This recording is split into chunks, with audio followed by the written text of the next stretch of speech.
So I would like to hear people's story. Um, no matter whether you are Igbo or not Igbo, so long as you come to this class, you are part of the community. So ana m anabata unu. Dịka anyị na-eme nke a, ọ ga-amasịkwa m ka anyị na-emetụ aka na akara ịhụnanya ka anyị nwee ike ime ka ịkwalite nkụzi na ihe ọmụmụ nke anyị na-eme ebe a. So if you are here, you come here, you've been coming to this class regularly. Wow, Nechi. God bless you. Chukwu gozie gị. Oh, Chukwu gozie gị. Daughter of Zion, Kedo. Ana m anabata unu niile. Ndị Chukwu. Let's remind our people that are supposed to be here that we're here today. Okay. So very soon I'm going to be opening up the conversation, and I would like you to request to come in to share with us your personal your personal story, your personal struggle with Igbo. So do not be shy. If you are an Igbo learner and you do not speak fluently and you want to kind of speak Igbo, don't be shy. We are all Igbo. Mazi Cyprus. Ndewo. But if you choose to speak in English, that's also great. But what I'm going to be expecting to hear is your personal struggle. The conversation is not about, oh, they do this. Oh, people are not doing this. People, no. I want me, myself. And then if your story involves your family, great. It's all about your personal experience, struggle, effort towards learning Igbo.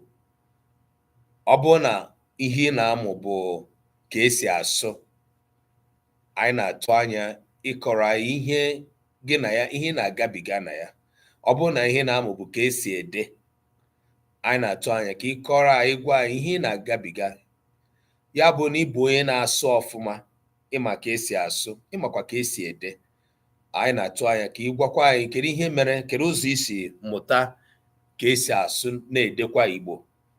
Ya bụ na ịbụ onye nkụzi, enwere akụkụ Igbo na-enyetụkwa gị nsogbu dịka onye nkụzi, ma ọ bụ ị na-ahụ na-enye ụmụaka ị na-akụziri ihe nsogbu. Ihe ndị a, ụzọ niile ndị a dị iche iche ka anyị ga-achọ ịnụta ihe dị gị n'obi na ihe ị na-agabiga. Anyị agaghị egbu oge. Ọtụtụ ndị mmadụ abatala. I know more are still coming because we're going to have a lot to really talk about. So I am going to declare open today's class, which is going to be in the form of a conversation. And our topic today says, my struggle with Igbo language. I plan to be doing this at least once a month, at least bring out 1 month, 1 day out of my entire class in the month for us to have a conversation. It might be the last or the first day of the month for us to do that. So you see, I'm sitting down. So please do not be shy in sharing. Okay. Nkụzi anyị bụ nke gụnyere ma ndị nkụzi ndị na-akụzi Igbo ma ndị na-amụ amụ. Dịka anyị nwere ụmụ akwụkwọ anyị si na JS3 today wee bata. Nwaada Igbo Chidimma Anụsie, ndewo, kedụkwanụ?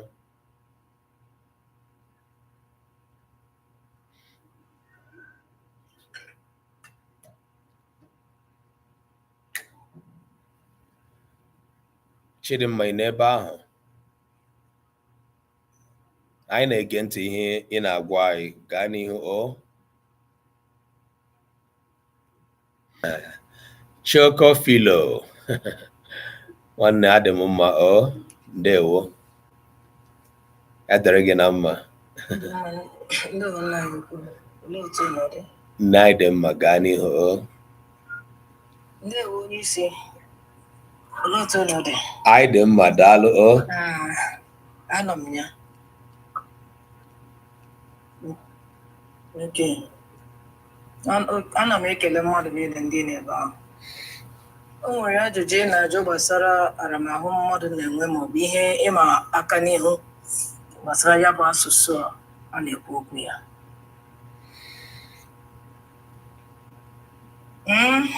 Gaa n'ihu. Okay. Dekwara gị dede.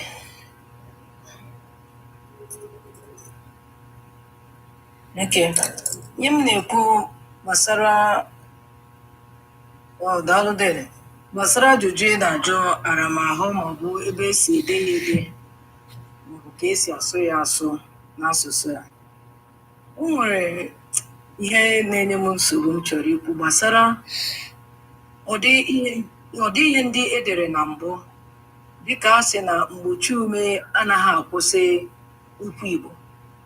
Ile anya na ụfọdụ ihe ndị ederele enwere ike pụta ebe enwere abụọ etinye ya hi, ebe enwere atọ ihe dịka ama atọ etinye ya re, ebe enwere ihe dịka iro etinye ya hi, inwe eze etinye ya hi, enwekwa ihe dịka udo etinye ya hi.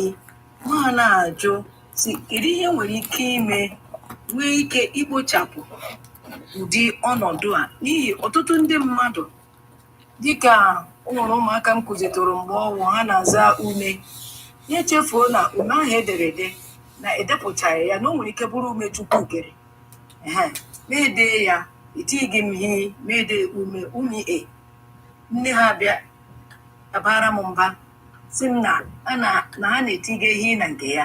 Ma na-ajụ si kedu otu enwere ike isi mee ya ndị nke anyị ghọta otu esi ede asụsụ a, n'ihi a chọpụtara na otu ndị ọcha si dowe ọnụ kpọọ ya ka ha si na-ede ya, ọtụtụ n'ime anyị na-agbasokwe ha. So ajụjụ mbụ ka ihe nwere ike ime hụ na ndị mmadụ ghọtara otu esi ede ihe a, n'ihi otu a si wayek ndị na-ama akekwa ya ya bụrụ ndị ahụ na-ede eze maọbụ udo tinye ya hi ya ghọzie ụdọ, ya bụrụ ebe nwata akwụkwọ bịara dee udo tinye ehi ya bụrụ na ndị nke ahụ na-etinye ehi na maka ihe ahụ a ga-amake ya kwa esi na onye edeteghị maka otinye ehi. Dịka o nwere mkparịta ụka ihe a na-ekwu ụbọchị ndị gara aga, o nwere izu ndị gara aga a na-ekwu okwu akara ụda olu asị ero ma na-aghọta sị ọ nọrọ n'ahịrịokwu na ọ bụzi ero, na ọ nọrọ na mkpụrụ okwu na onwe na ọ bụ ero. Ihe nke o nwere ihe ndị na-agbaka m isi ma na-asị kedu otu enwere ike isi mee ya ka onye ọbụla ghọta si mekwe nke bụ nke anyị na-eme, ebe a sị na ihe a bụ igbu izugbe anyị amara na nke anyị na-ede bụ igbu izugbe na ọ bụghị olu nde na-ekwu ihe m chọrọ ịjụ mara ebe a ga-esi nye aka ka o nwee ike ido anya mgbe ụmụaka na mgbe ala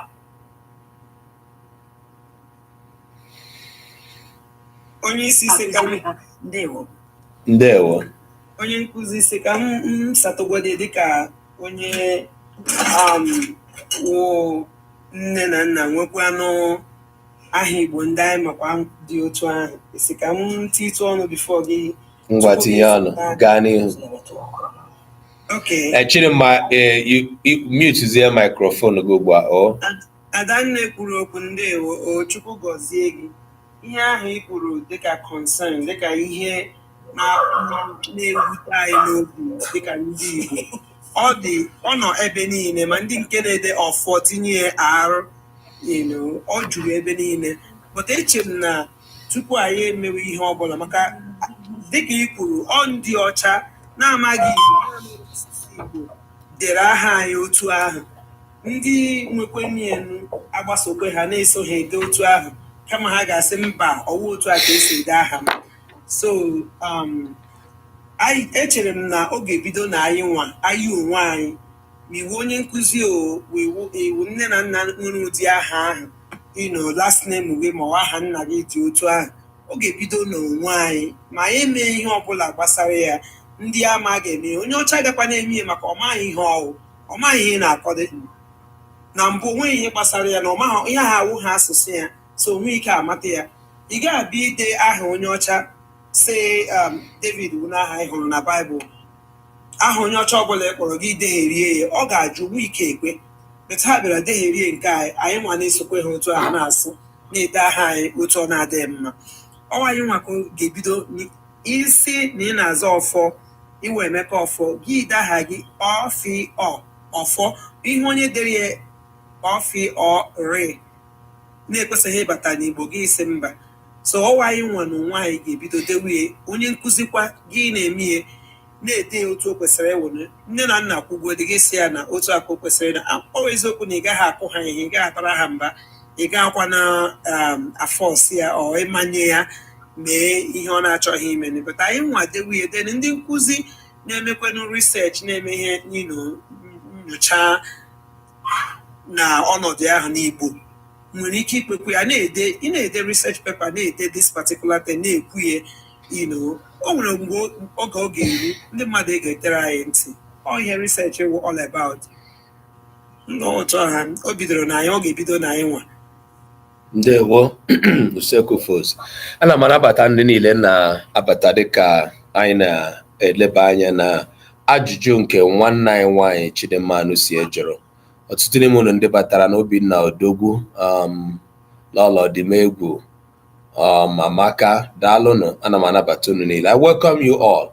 For those of you that did not completely understand the question our sister asked, in case you are one of those younger Igbo people that don't understand fully, or you are one of those our friends from outside of Igbo land, our sister is asking the question that touches on our last names, our surnames, and in addition to that, names of places, mostly Igbo, but written in English format. Amaka John, you're welcome. Just mute your microphone and I will get to you, okay? Chidimma, also mute your microphone. So the question is about gịnị ka anyị ga-eme nwanne anyị nwaanyị Sekufos wee na-asa ya sị na nne nke mbụ bụ na ọ ga-ebido na anyị aga m agbakwasị okwu ebe ahụ wee nyekwa ọsịsa. Nke mbụ, ajụjụ a bụ ajụjụ na-emetụta mmadụ, aha mmadụ. Nye ọtụtụ n'ime anyị, aha nna anyị is more like a sacred thing. To some of us, or to a lot of us, our last names are sacrosanct. You don't touch it.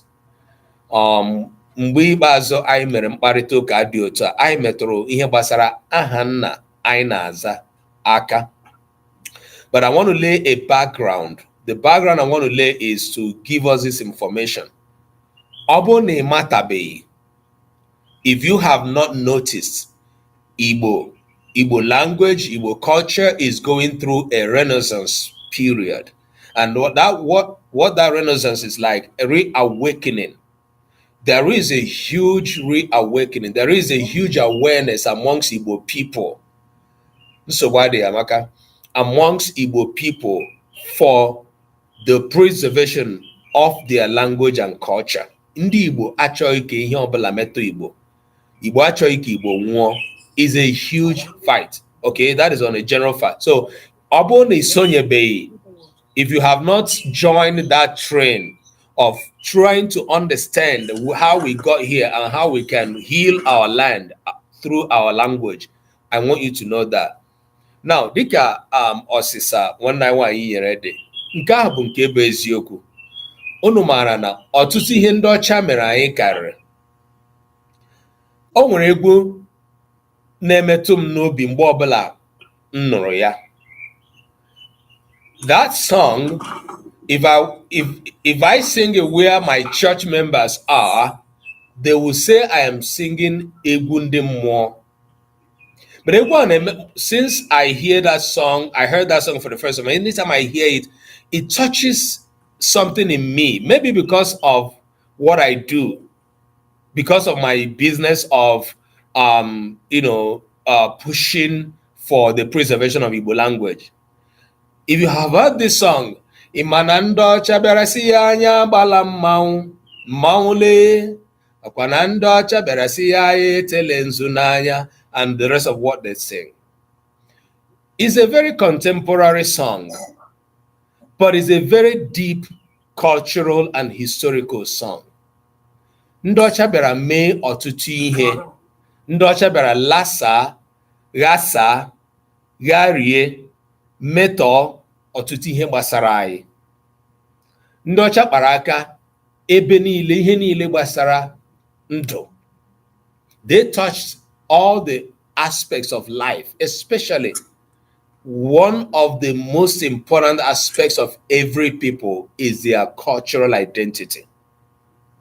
That's where you find language. Ebe a ka ha chewere ihu ha, hụ na for several years, all of these things looked very great. Ha wetara anyị school ọkwa ya. They looked very great. Ha wetara anyị ụlọ ọgwụ ọkwa ya. It looks very great. Oh, ha wetara anyị okpukpechi dị iche ọkwa ya. In all the efforts for 400 years, people's names were being messed up, rewritten. People were being given names that are not their cultural names. Igbo people are one of the most communities that received this method of life. Even when in Nigeria, Igbo people are also the most that resisted, they resisted the most the invasion of the Europeans. Now, dịka usekwu fuzu na-ekwu, mbọ a ga-esite n'ebe anyị nọ. Anyị niile n'ebe a taa, gịnị bụ aha nna gị ma ọ bụ even aha nke gị? Gịnị bụ aha gị na-aza? Ọ bụ aha Igbo edere na Bekee? When once your name ends in any of these ways, it is neither here nor there. Because it's not an Igbo name, neither is it an English name. It is rather a product of 400 years of colonialism that brought us to where we are today, a state of confusion. Now the question is, you wanted the power, in a position in your family or community to influence the change of your, or at least the dropping of the English letter in your last name. Can you do it? In that position, do it. The other question is, if you are not in that position, can you even at least begin the awareness in your family? Ọtụtụ n'ime anyị na-aza aha nna ndị dị ota. Ọtụtụ n'ime anyị bi n'obodo ndị edere ota, Ọka, Ọnịsha, Enugu, Abo. All of these names are anglicized. Now, at the level of obodo, maybe you and I may not influence much because it's going to take a lot of policy change in the government. You all know that our governments do not really represent us. They represent themselves from the grassroots. When once a person is elected into position, boom, it is their stomach, their belly. But if you are able to change your own, that is something. And you can go ahead and drop it without anybody questioning you. Or you want to go ahead and go to registry and change your name, you can do that process as a way of being part of the revolution for Igbo Renaissance, the revolution for Igbo recovery. Igbo is going through a process of recovery. Many more people are needed in that recovery move. Are you willing to be part of them? Are you going to be part of them by doing the least thing you can do, which is writing your last name to be Igbo? And this is a very, very salient, very important issue and topic in the promotion of Igbo language, in the preservation of Igbo language as we come here. It's part of the literacy we want to bring. For bringing up this issue. This is part of a person's struggle. Kedu ihe anyị ga-eme? Nwanna nwaanyị sị na ọ ihe na-agbaka ya isi. And sincerely, you also do not know how, I detest that. O nwere ndị na-aza aha Igbo abụọ, aha ha na aha nna ha, mana a na-ede ya dịka Bekee. Ka ọ fọzikwa ugbu a, most of our names now are becoming more like, English. I mentioned it the other day. Today now, onye na-aza Ozioma, ihe iji mara ya dịka Ozi, at least Ozi somehow is still Igbo because it's still taking the form of Igbo construction. Okay? Now it's leaving Ozi to now answer Oma. And by the time you hear Oma, you will never ever think that the name is Igbo. Never. And recently again, I'm beginning to hear that somebody answering Ifeoma can leave Ifi and now answer Oma as well. So there's a huge confusion that is generating from our names. Nkiri Igbo daalụ onnem. Ya dere gị na mma. Nwa gị kwanụ. Daalụ. All right. So ọ bụrụ na ị na-abata ugbu a, taa ka anyị na-eme mkparịta ụka. Mkparịta ụka anyị hiwere isi na mgbalị anyị na-agbalị n'ịkwalite asụsụ Igbo. Ọ ga-amasị m Nkiri Igbo ka ikwuoro anyị okwu ebe a n'ihi mgbe m hụrụ ihe ị na-eme na TikTok, ọ tọrọ m obi ụtọ, ọ masịrị m nke ukwuu. Na klaasị e nwere ọtụtụ ndị nne ndị na-abịa ebe a, ndị na-ajụ ajụjụ ihe gbasara kedu ụzọ ihe m ga-eme, kedu ihe ndị m nwere ike ime ka ụmụ m ndị m mụrụ na ofesi na ala bekee nwee ike ịmụta Igbo. Nkiri Igbo is an example of that. If you have not seen her works, go to her page, Nkiri Igbo. She is a powerful teacher of her own child. And that is speaking to the personal efforts that we are talking about here. Ọ bụrụ na iwerebe ihe anyị na-ekwu dịka ihe dịrị gị ime, if you have not taken this as a personal effort, this is what we are calling for in this program, Igbo Literacy Project. Ụmụafọ Igbo ga-amụtasarịrị Igbo. Ụmụafọ Igbo ga-enyerịrị aka ka Igbo bụrụ nke a ga-akwalite. Ka ụmụ anyị ndị na-amaghị Igbo asụ nwee ike ịmụta Igbo. Ụmụ anyị ndị a na-amụ n'ofesi na ala bekee na n'obodo ndị ọcha. We are still dealing with the mess up ha mere our names. And now many of our children are being born outside of Igbo land. It's total colonization in the 21st century. That's what we're still going through. So ndewo Chidimma Anosi ya dere gị na mma maka ajụjụ nke ahụ iwepụtara. Ndewo. All right. I can on a mkparịta ụka, and we are looking at our personal efforts towards Igbo. And this is Igbo language. So ọ bụrụ na ị bụ onye na-amụ ka esi asụ, kedu ramahụ, kedu ihe na ihe ndị na-esiri gị ike na ịmụta ka esi asụ, gị bụrụ onye na-amụ ka esi ede, kedu ụzọ o si esiri gị ike. I chọrọ ịnụ. I do teach here every week, and when I come, mostly you hear from me, I talk.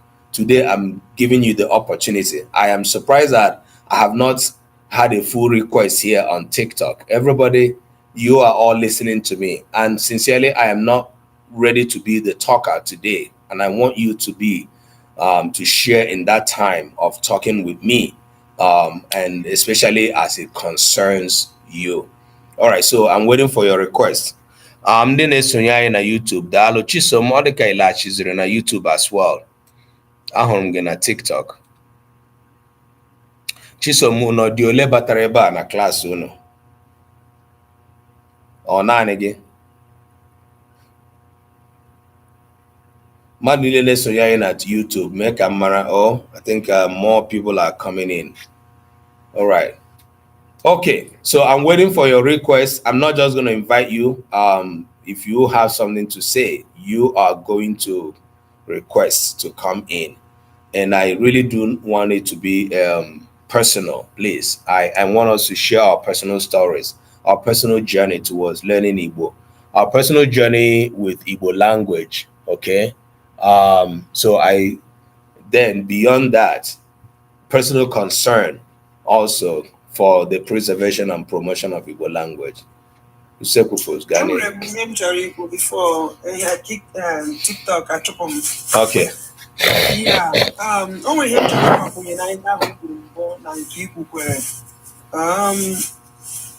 enwere m ga-asị severally ọtụtụ oge ndị ọcha na-achọ ma ọ ga-ekwe ha mee ịgbanwe aha m bụ Ezinne m gaa na places m dere aha m ebe a na-ede aha m ga-enye ha ID m bụ AZENNA. Otu onye ọcha ga-achọ iwere Z abụọ tinyere m n'aha m werekwa n'otu nne tinye aga m asị na ọ dị intentional, ha na-akpacha anya eme ihe ama m otu o ji na-ada ha n'ọnụ but then ihe ha na-achọ ka aha m wụrụzie otu ha chọrọ ya AZZENNA onye ha chọrọ ị na-akpọ ama m na ọ otu ha chọrọ ka ọ daa ha n'ọnụ ka ọ na otu ha chọrọ ide aha mbeta ọmụnwa ha mee ya tupu m lee sign ya ihe ha chọrọ ka m sign ya m ga-ebu ụzọ larịa otu eji dee aha m masị ha na ihe awụ otu aha m dị gosi ha ID m ihe a ID m ihe awụ otu aha m kwesịrị ịdị otu iji dee ya wụ otu ọ dị so mmadụ dị involved onye dị involved kwesịrị ịwụkwana ya nwa ga-afaitiri onwe ya ọhịa m chọrọ ikwu ebe ahụ. Ndewo. Yeah. N'ọnọdụ ahụ aga m asị na ọ bụghị na ha kpachichara anya n'ihi na ha aghọtaghị na asụsụ aha gị nọ na ya bụ asụsụ Igbo na asụsụ Bekee ha na-asụ abụghị otu. Mgbe zi dara ha na ntị dịka ọ dapụtara adapụta ha ga-eche na ọ bụ zi abụọ nke ahụ bụ otu. Nne abụọ dọ na aha gị. Nke mbụ ọ bụ a no-go area for them. They cannot pronounce it. They cannot pronounce the syllabic nasals. So this is a problem for them as well. So ya nwa mere ha ga-eji chee na aha gị bụ zi abụọ karịa ni abụọ. I mara na nne bụ a concept that has to do with Igbo language.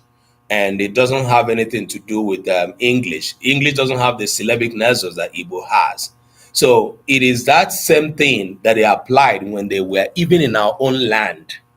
It was difficult for them to realize that Abe or it doesn't have anything else to it. But that's how it sounded in their ears. Of course, they were in charge. They changed virtually everything about us. And today we have not completely recovered from all the things that 400 years gave us. So it is a very, very terrible thing. And now we're in the era where now grabbing almost all the cultural experiences, linguistic experiences, our children doing that. And we parents are watching, folding our hands because there's nothing we can do. After all, and I mean, it's a huge thing. So yeah, that is what is going on there. Z, the way it sounds in your name may have sounded them like double Z, why they cannot produce nene, as it is in Igbo. Ndewo, thanks for pointing that out. Nkiri Igbo 191 daalụ o ne ganihu gwa ihe dị gị n'uche.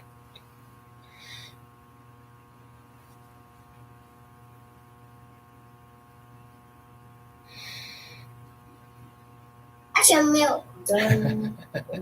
That's your milk. That's your milk. Feel funny, but I'm about to tell you from I want more part. Oh, I'm so bad. I'm not kidding you. Can you? No.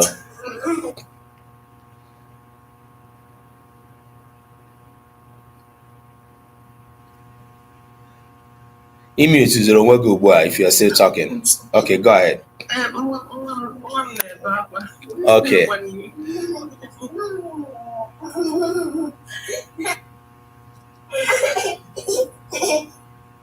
onye nwa bụ nke na-amụ Igbo ugbu a?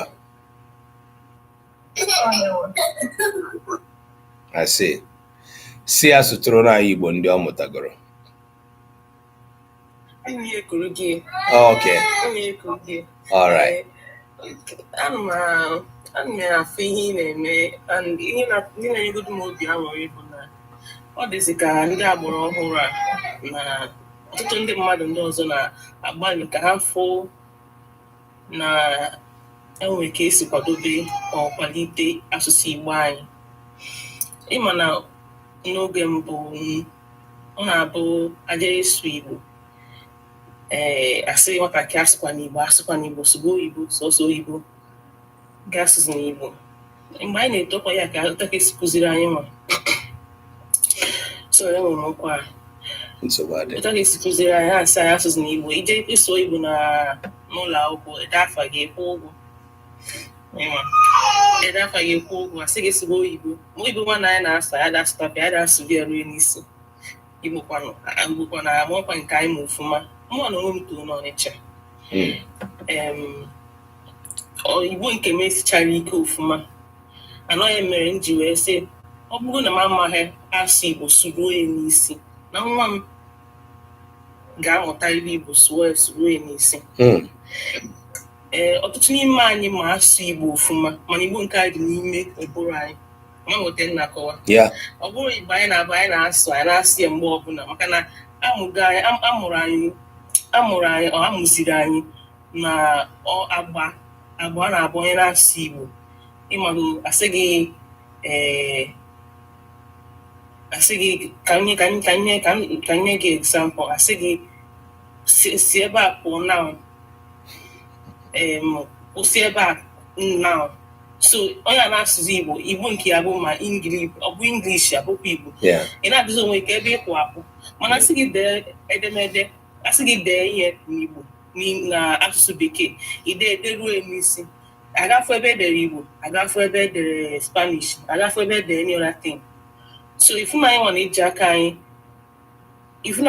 aka anyị achụ asụsụ Igbo anyị ị na ụfọdụ ụmụaka ndị togori sef na obodo ebe enwe ndị na-asụ Igbo ofụma dị ka Anambra steeti, Imo steeti ije nwatakịrị kedu ka ime onye le gị n'anya ọ dị ka ị na-asụ ihe ọzọ ị na-asụ Bekee kedu ka ime ọgba gị nkịtị ịjọ nne na nna sị gị akụzikwanụ ha Igbo Igbo nke a na-asụ n'oyibo ka ha nwee ike na-communicate with other children ụmụ anyị na ụmụaka ndị ọzọ na-akparịta ụka ọ bụrụ eziokwu ị na-anya n'obodo niile na-eme ofụma obodo niile ama na ihe gbasara nzu na nka obodo ndị a na-eme ofụma nka na ụzọ kwa ya technology ha na-asụ Igbo ha na-asụ asụsụ ha asụ ndị be ha sụruo n'isi ihe dịka China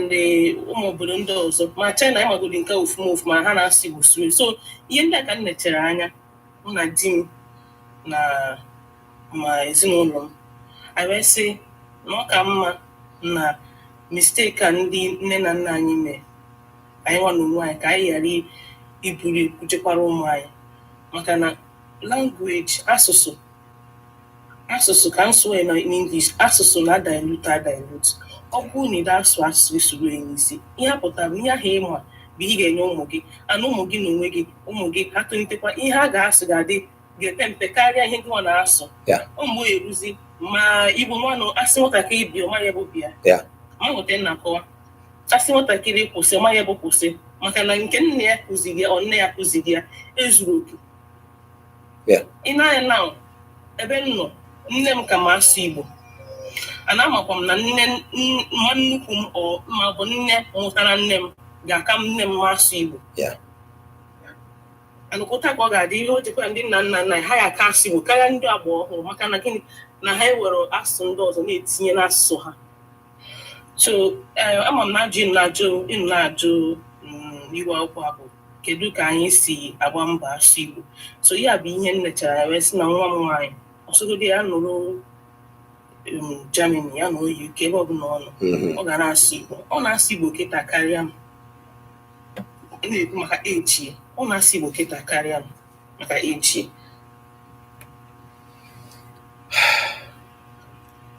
Unu Kamza Kola. Hello.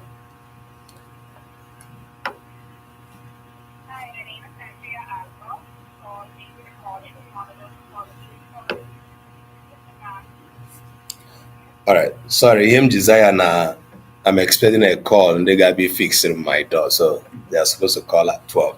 All right. They won them. Ganihu. Okay. So Chimamanda nwa nwanyị ihe m bido Chineke mekwa ebe ọ bụ na aga m akwụkwọ na secondary school ebe anyị nwere Igbo language, akụziri anyị Igbo language. So omekwa ụmụ at least ụfọdụ ihe ndị mma amacha m Igbo ozugbo ruo to some extent ma enwe ike na-akụziri ụmụ ndị a macha ọ bụrụ na m na-asụ ha na my day to day onwe ike hụ na ndị mmadụ nọ n'iru na-asụ Igbo. Ụta asị m na ma ọ bụ na abịa na ihe gbasara ụmụ m na anyị aka edere aka akụ n'isi anyị nke mma ka m ga-enye ha kụzikwuru ha mmụọ site n'aka ndị makwunu. So daalụ. Ịgbalịala imeela, biko Chukwu gọzie gị. Enwere m ajụjụ dị oke mkpa na eri m nri n'obi. Aga m atụ anya na ndị ọzọ ga-ajụkwa ajụjụ. Jaja, my sister, daalụ. No, you join mgbe nwanne anyị nwanyị nkiri Igbo na ekwuru anyị okwu. You're welcome. And the rest of the people that joined while she was talking. Adanne, ị nwere mmụọ nsọ nke hụrụ gị na nrọ wee nye gị ozi a dịka e nyere Mary si ya Virgin Mary nne Jizọs ị ga-amụ, dịka e nyere nne John. Enwere mmụọ ozi kpughere gị ihe ị na-eme taa? Kedu ihe butere ụdị mgbalị a na mkpebi ị nwere nke na ha amịpụta mkpụrụ nke ụfọdụ n'ime anyị na-ahụ dịka ụbọchị m hụrụ ihe ị na-eme? Gịnị butere ya? Okay. M ga-asị nọ amam ka m na-esi kọwaa ya. Ọ bụrụgo ihe m bụ n'obi tupu m anụ ọtị and Chineke emekwa ebere ọ bụ na onye nnọtakwa bụ onye na-emete ihe omenala ofuma. So anyị na-abụ ekirike ọ na-emete ihe omenala ofuma, ọ na-eji ihe gbasara omenala egwu mana ọ na-asụkwa Igbo, onye Igbo ka ọ bụ. Mana abịa na nke n'aka na nke mmụọ ihe sonye wee nyere m aka ịkụziri nwa m Igbo bụ na ejego m ọtụtụ mba bido mgbe m bụ na nwa agbọghọ. Mbụkwa akwụkwọ, agụrụ m akwụkwọ na Ukraine. Fụka onye ọbụla, fụka ndị mba si ewere asụ ha were ya ejiri egwu. Onye dịka onye mbụ onye Ukraine, ịmanụ onye Ukraine ka ọ na-aza Ferdinand Richard, ihe a na-aza bụ aha ha. Mana anyị nwajeruo na skuul anyị na-agwa ha aha m bụ Richmond, aha m bụ Praise the Lord and the rest. Chineke mekwa ebere ọ bụ na nne na nna m ba m aha m aha Igbo aha Igbo m. So epụta ọjọọ m si m kekwana aha English ga-esi gị aha bekee ga-esi enwe m aha bekee nke ahụ ngwa gị ga-akpọ m ka ị ga-akpọ m. Njekwa na ọbọsọ ma Ukraine ma ala mba ndị ọzọ ndị njecha onye ọbụla na-asụ akwa otu tribe ha si wee dị, agbụrụ ha si wee dị. Ọ bụrụ onye pụta sụọ English maka ndị bekee anyị na-ahụ anyị na-aza aha ha nwere onye ma Ebo, onwere ma Chidimma, onwere onye ma Ebuka, onwere n'ime ha ma Emeka. So ihe ndị aka nnechara ya wee sị na mma ọ bụrụgodị na ndị ọzọ na-eme otu a ka esite na mmụ wee nwee nchegharị ka enwee ihe dị iche. Na-enego m anya fụ vidios ndị na-epost, a na-afụ kọmentị ndị mmadụ wee fụ na ihe ndị a na-enye ndị mmadụ aka na-akwado ha. Ụfọdụ na-asị m na vidios ndị na-epost na-eme ha na-asị ka asụbara ụmụ ha Igbo. no and then because often na sina ha na-eche na ụmụaka dị afọ abụọ maọbụ afọ ịtọ na ha ma na-asụ Igbo na ị ga-echecha ma ha ruo afọ 10 or 11 na ebido sụba aha Igbo si ha mba bekee ha mụtara mgbe ha dị afọ 10. Nwa m nwaanyị anyị nwa bidoro anyị na-asụbara Igbo mana mgbe anyị bidoro ụda na kụzibe ya nkụzi Igbo bụ ọnwa 9 gara aga. Ana m akụziri ya Igbo ụbọchị ọbụla kịta ọ da-abụzi m ihe ọ da-akazi m ahụfụ ihe ọbụla m chọrọ egwu ana m agụ ya n'Igbo ihe ọbụla m chọrọ egwu ana m agụ ana ọ na-aghọta ya ọ bụzi m ihe ọ bụla esizi m ike amanya na onwe na-asụkwa oyibo akụziri m oyibo asụ na m dụrụ m ya na sị megara anyị ma oyibo a na-asụ oyibo afọ ole ka ọ dị afọ abụọ na ọnwa 6 mana ị na-afụ ihe ị na-afụ ka o si ekwu okwu so ihe a bụ ụzọ mụnwa na-esi ahụ ka m gwa ndị nne na nna ha jisi ike ọ dịrọ izi maka onye na-arụ ọrụ onye na-arụ ọrụ bata n'abalị ama nwere na-enwe efe akụzi ụmụ ha mana ọ bụ na itinye uchu hapụgodi bekee ha ga-amụta ihe bekee a manakwa Igbo ahụ ha ga-amụtakwu ya ntakịrị dị afọ 2 afọ 3 afọ 4 ga-asụ ndị asụsụ 4 ga-asụ asụsụ 4. Nne egoro linguistics. Mba. O nwere ihe egoro gbasara asụsụ? Mba. Ihe mbụ dọkịta oyibo ka m. Ndewo. Ọzọkwa. Maka ebe m gagoro agago m oke ihe dịka ebe m gaa na Ukraine a na-asụ Ukraine asụ Russia mụọ German mụọ French ọ bụrụ na ndịcha nnọọ na m na-eme ofuma na ya mana mmadụ sụọ m ga-aghọta so maybe amarọ m mana ihe gbasara asụsụ emewe ọhụrụ m ya n'akwụkwọ. Ndewo, Chukwu gọzie gị. Maka ndị na-amaghị onye nkiri Igbo bụ aha TikTok ya bụ nkiri Igbo, gaa lee ihe ọ na-eme. Ọ ga-enye gị ọ ga-emeghe ukwu gị anya ịghọta ihe ọ na-akọwa ebe a na ihe mere m ji chọọ ka mọpụta ebe a kwuoro anyị okwu. Ana m achọ ikwutu okwu na ụfọdụ ihe ndị i kwuru site n'ikwu ihe a. Ana m agagharị ma m nwee ohere elegharị ihe ndị mmadụ na-eme na TikTok gbasara Igbo, karịchasịa ndị na-akụzi Igbo mana TikTok mana YouTube mana Facebook. And otu ihe m na-agbalị ime bụ ide ihe. Ọ bụ onye mere ihe kpara m obiọma m sị na ihe niile o mere dị mma, ana m adịsị gị jisie ike, Chukwu gọzie gị, and all of that. I open up that chat, that conversation, that relationship. Ọwụ onye mere ihe m chere na ọ dịghị ozi ya ezi n'Igbo karịchasịa n'ide Igbo, it triggers me immediately. And I also do not leave that page without commenting to say nne maọbụ nna ị na-agbalị n'ihe ị na-eme mana nke a idetecha ya ị nwere ike ịmụrụ akọ ebe a. So I try to do that. The reason is because onwe an area I know I have a calling in, it is to help Igbo people to know how to write Igbo correctly.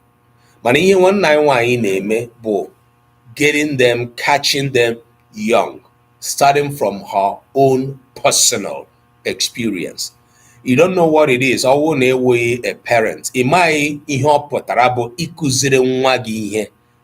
hardly can be a teacher to your own child. It's one of the hardest things you can do, especially starting from that childhood. But I na go na akwụkwọ nsọ na agịa with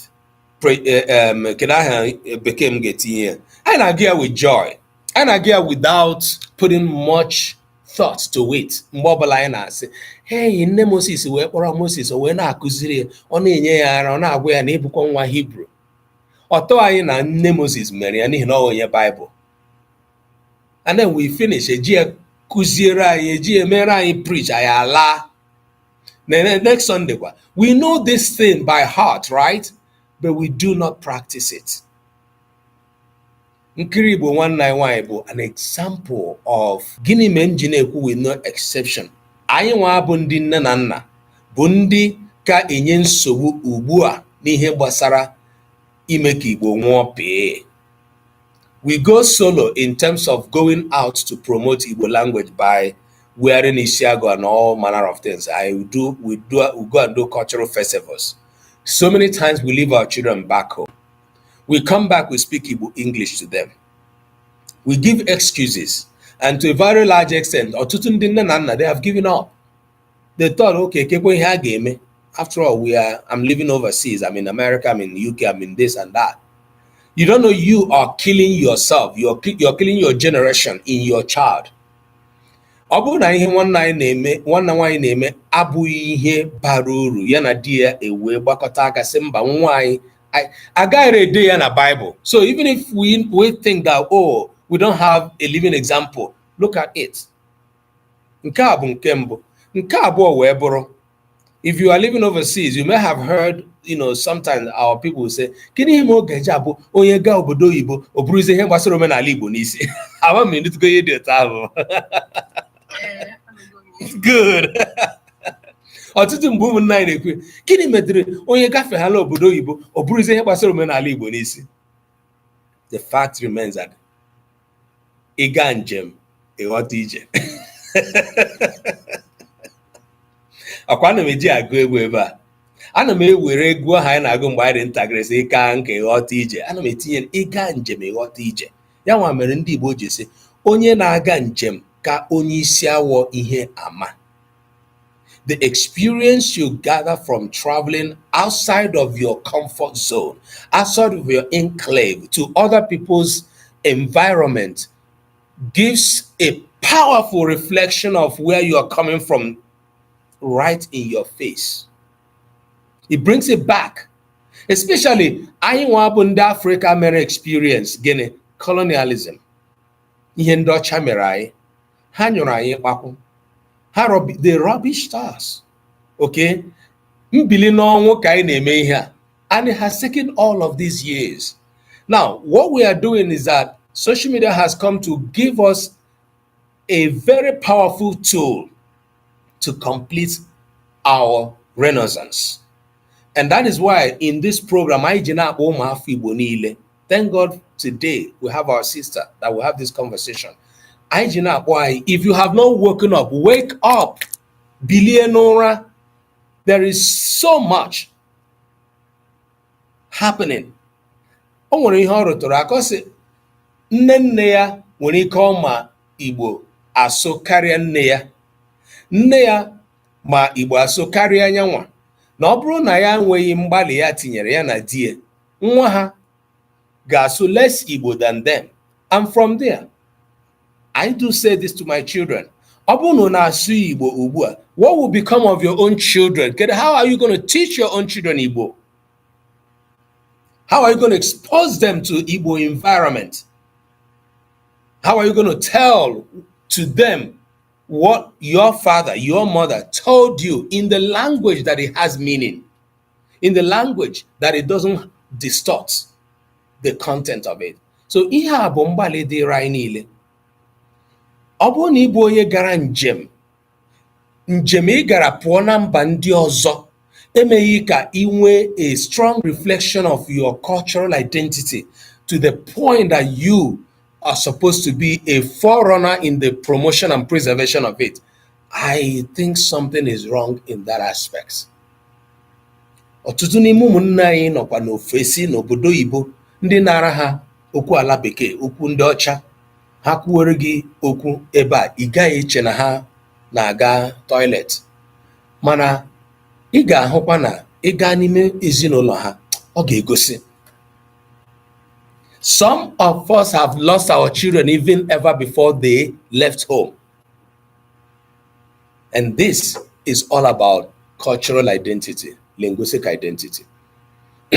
Ọ bụrụ na nwanne anyị nwaanyị onye bụ dibịa bekee, dọkịnta, enweghị ihe gbasara ya na asụsụ in terms of the scientific knowledge of language, like us who are professors in language and linguistics, will have efforts put as much effort as I can say that I may not have put in, I have no excuse. None of you as a parent has an excuse. Those listening to my voice today, ndị na-abịa class kwa izu, it is not all about coming here to learn from me.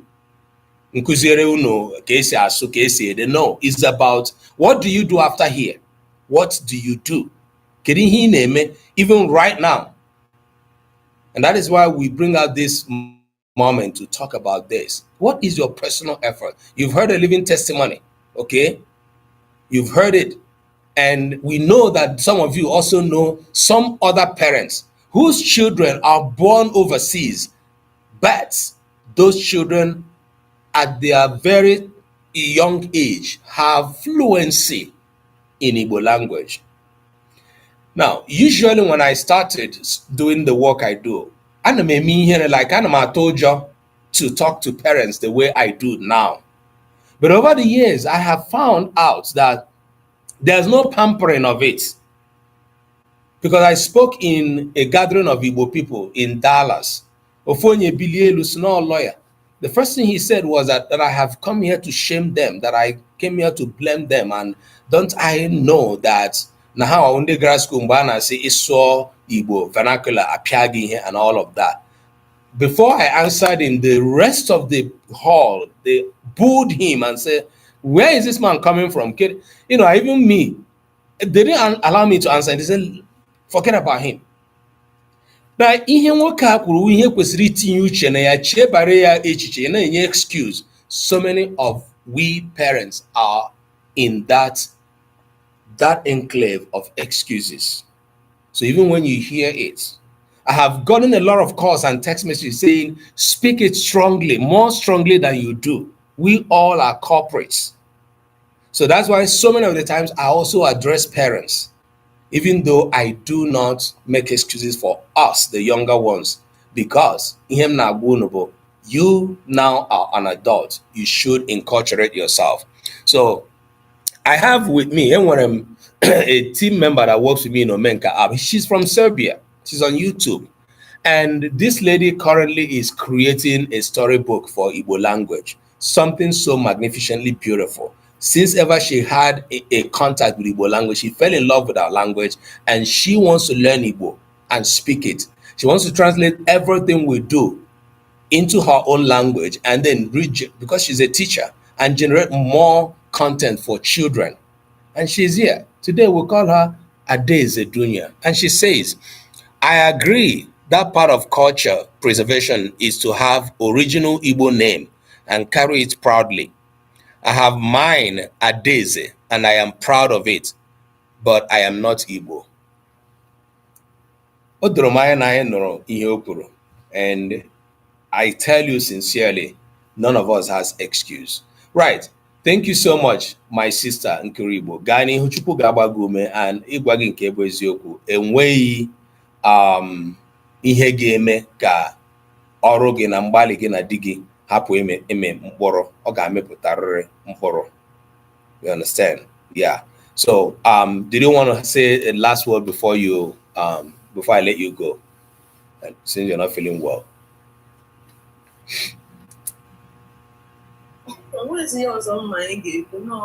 Biko nye anyị ndụmọdụ o gbaa anyị ume.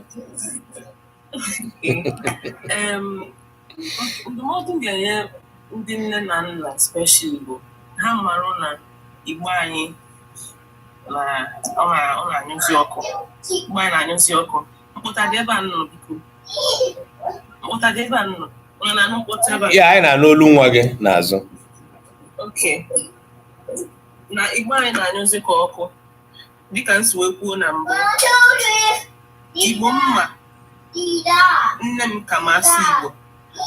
Ama m na mma nnukwu m mgbe m mata mma nnukwu m.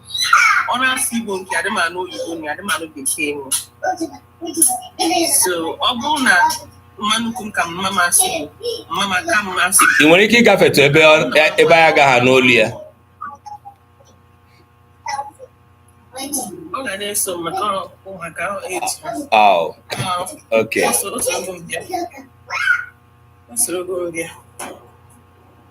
Okay. ebe ọ dịtụ mma na mkpọtụ ngwe gaa n'ihu. masị ndewo ndewo so ndụmọdụ na-enye ndị nne na nna bụ ọ bụrụgodị na ịma ha asụ ya sụruo ya ofuma egwu atụna gị nke ọ bụla ịma asụ sụbara ya nwa gị onye ịma na-asụ Igbo ofuma mee ka nwa gị na ndị ahụ ndị ezinụlọ ahụ na-emekọ otu a ka anyị ga-esi nwee ike mee ka Igbo anyị ghara ịnyụzi. O nwekwa ọrụ ndị ọzọ anyị kwesịrị ịrụ, anyị nwa bụ ndị na-akụzi Igbo, o nwekwa ọrụ ndị ọzọ anyị kwesịrị ịrụ ịmụgo maka ọtụtụ mkpụrụ okwu enweghị aha n'Igbo. Ọtụtụ mkpụrụ okwu enwekịta na English na Bekee enweghị aha n'Igbo. Onye ndị ha kwesịrị ndị chọkwanụ nwere ike mepụta ụfọdụ aha baa ụfọdụ ihe afa, mana nke anyị nwe n'obodo anyị bụ Igbo, nke anyị nwe anyị kwesịrị na-asụnyere na-asụrụ ụmụ anyị ọ ụfọdụ ndị apụtasị m ọkwa na ọma na ọ kara ịkụzi ya Igbo na nwunye etogokịta tofee ịsụ Igbo ana na ugbu a ha na-akwụzi ụgwọ ka nwa ha mara ihe bụ bịa n'ụdana Igbo ga-agafego nwa nọ 30-something years afọ 30 ama m ihe iche ịkụziziri onye ahụ nke ahụ agafego maka na ada amụ aka ekpe na nka. So ndụmọdụ m na-enye ndị nne na nna ọ bụgodi ama m na o siri ike ịrụcha ọrụ bata ike abụghị ụmụnye ndị ọzọ ọjọkwa izi ịfụ nwa gị ka ọ na-asụ oyibo esi asụsụ na oyibo sụba Igbo na-asụ ọ ga-adịkwa gị na mbido ọ ga-esichi ike, mana otu mgbe eji nwa m nwaanyị Chimamanda wee na-ama atụ mgbe anyị bido ama ihe bụ bịa n'ụda na pụọ, mana ugbu a adịmanye nsogbu esu ya Igbo ọgbara akpọ ma ụfụ itinye uchu nwatakịrị obere nwa 2, 3, 4, 6, 7 even 9 years nwa gbara afọ nwa dị afọ 9, 10 gbagote nwa obere nwa even ma nwa agbọghọ itinye uchu sụọ ha ihe sụọ ha asụ ha ga-amụta ya 6 months ọnwa 4, ọnwa 5, ọnwa 6 depending na mgbe ịgbara n'isi ọnya ọ ga-asụ Igbo ọfụma. Thank you. Ọ ga-asụ ya fọdụzie nke ngwa onwe gị na-amasị nke a na-ịma sụbarịa ana ọkwa ihe ndị ọzọ na-ahụ ụfọdụ ndị nne na nna na-eme na-adịchara mma from this my video ka m ji mara ụfọdụ na-ebelieve na asụsụ nke ha ka inwe ike na-akọwara ya si ya nekwa asụsụ a bụ nke a bụ asịghị mba na ọbọ ka esi asụ ya Igbo anyị nwe olu ndị nkwa isipe nke ahụ ịma nke ọbụla ịma sụgharịa nwa gị ọ bụrụ iwu na onwe nke a ga-asụ ka ọ bụrụ na bụ the best kacha mma sụgharịa nwa gị nke ahụ ịma ya nwa ka anyị na-ekwu ebe a. oke ndewo nwanne m nwaanyị daalụ Chukwu gọzie gị. Unu anụla ihe niile o kwuru ebe a. Anyị na-agbakọ mbọ ịgwa ndị na-asụ Igbo n'ihi na ọtụtụ mgbe m na-akụzi ihe, some people will come up and say, what type of Igbo are you teaching? Or which Igbo are you teaching? Some people will say, is this Owerri Igbo? I say, no, this is standard Igbo. So and the policy I want in all right now Omenka app is that if you are an Igbo speaker, if you grew up learning your dialect, speak your dialect. Speak your dialect to the extent that whosoever you are speaking to understands you well. But learn the standard Igbo. Learn how to speak it, learn how to write it. The reason is because it is glaring right before our nose. The English we all struggle to learn as Nigerians is the English we call the standard English. Now, today, whether it is in the American one or the British one, it is still the standard form of that language. No standard language, no well-established language that does not have the standard form of it. That standard form of it may have been selected or may have developed from a particular region or set of regions.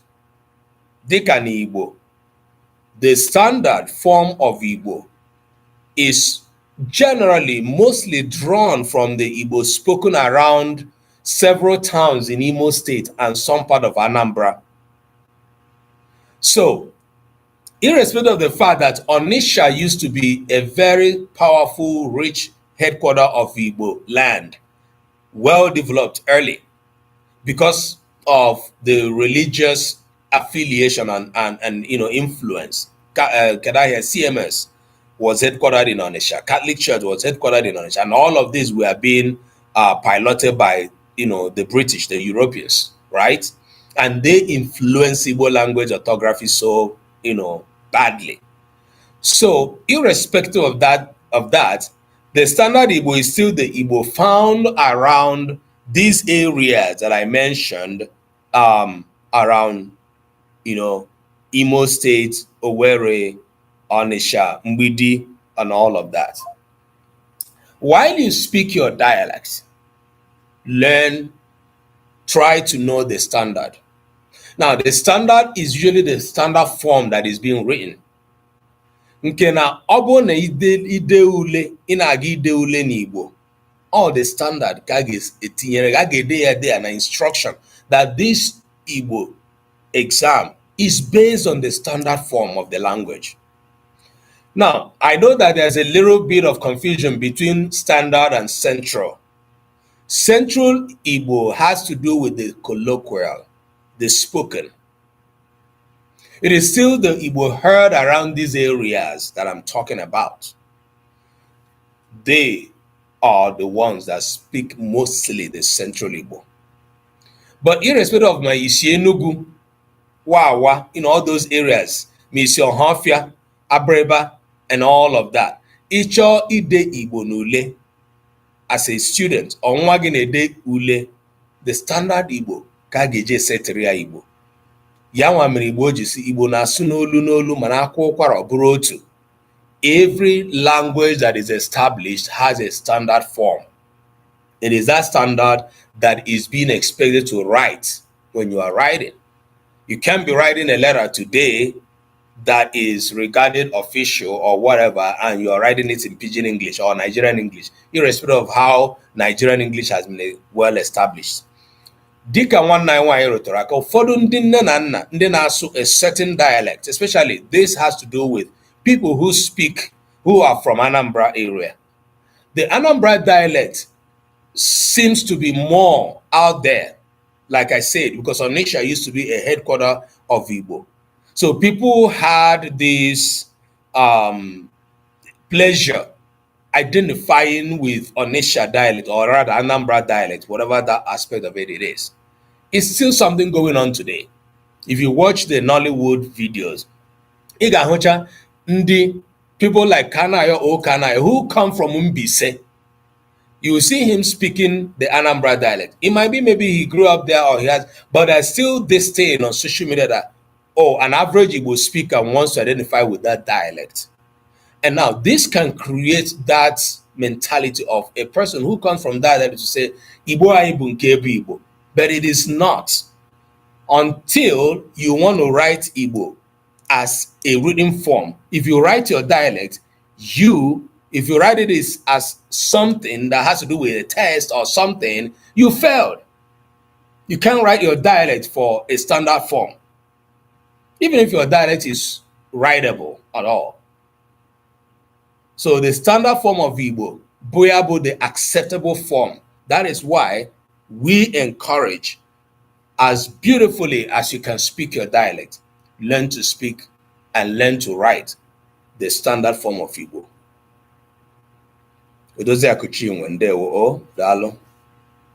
You're welcome. All right.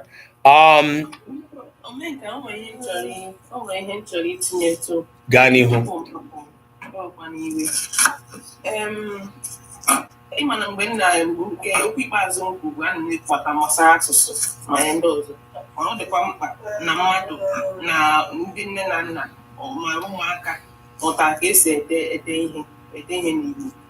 Akụkụ nke a tinyere m ya ọnụ, ma ekwesịrị itinye ọnụ na nke a maka na ọ bụ ọsọsọ ịsụ asụsụ Igbo ka ya na-eme. Anyị kwesịrị ịma ka esi asụ, ma ka esi aghọta, makwa ka esi ede.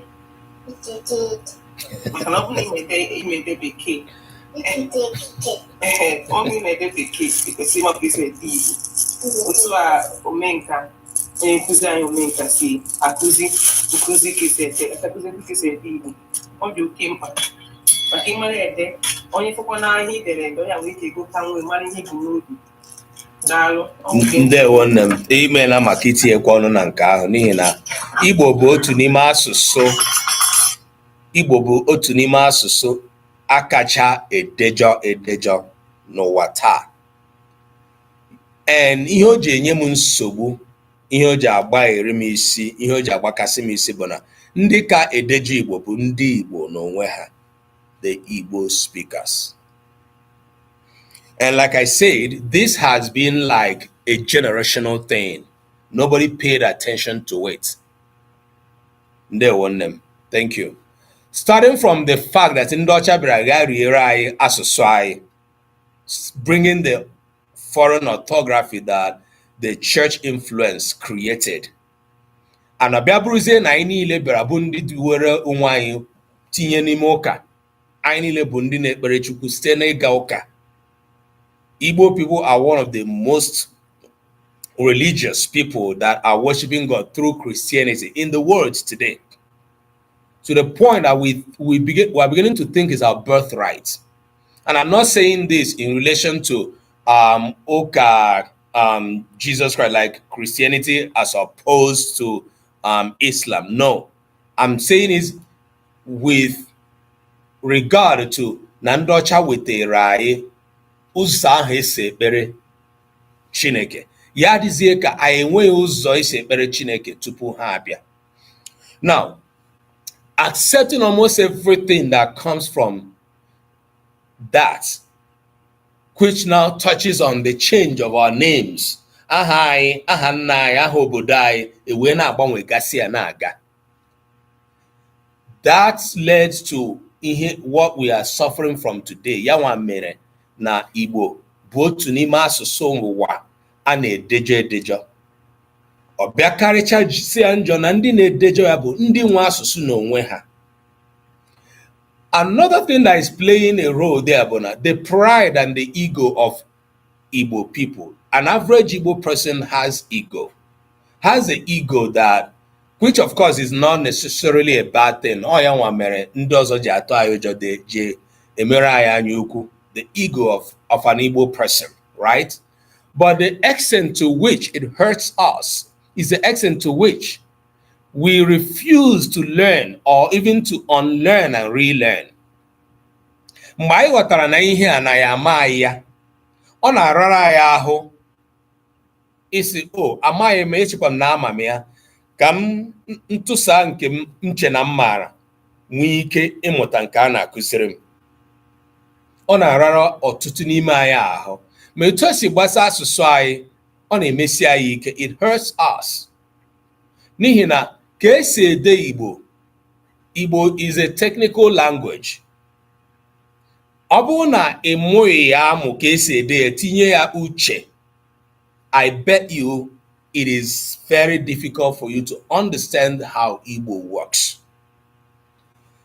Ọ na-arara ndị na-akụzi ya ahụ ka esi ede ya, fọdụzie gị nwa n'onwe gị na-enwebeghị ihe ị gụrụ, na-enwebeghị ihe gbasara gị n'ịmụ asụsụ Igbo n'ogo mahadum ma ọ bụ gịnị.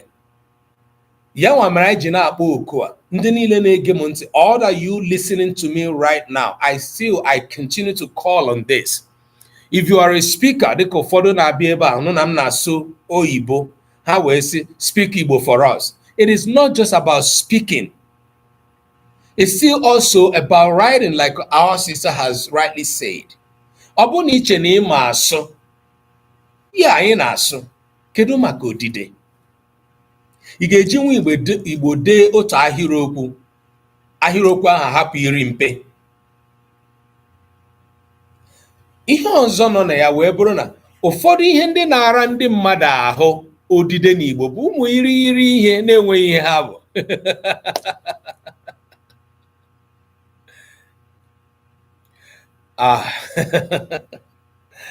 Nke aha dịka nkiri Igbo na-arụtụ aka, nke aha bụ ihe dịka aha obodo bụ nke anyị na-amaghị ihe anyị nwere ike ime na ya. karịchasịa karịa inwe ihe dịka kind of an action committee or action group that will go for that.